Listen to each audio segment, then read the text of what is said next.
സ്മരം യോനിം ലക്ഷ്മീം ത്രിതയമിതമാദൗ തവ മനോ നിധായൈകേ നിത്യേ നിരവധി മഹാഭോഗരസികാ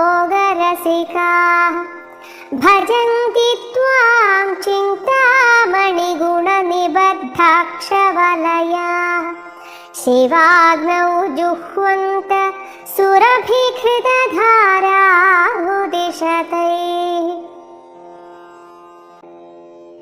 ആദ്യമൊക്കെ തൻ്റെ ഭക്തന്റെ എല്ലാ ആഗ്രഹങ്ങളും ദേവി സാധിപ്പിച്ചു കൊടുക്കും.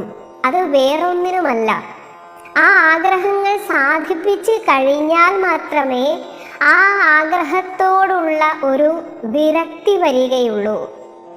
അതിനാണ് ഈ ജ്ഞാനാഗ്നി സഹായിക്കുന്നത്. വെറുതെ വിരക്തി വരികയില്ല, ജ്ഞാനവും കൂടെ ചേരണം.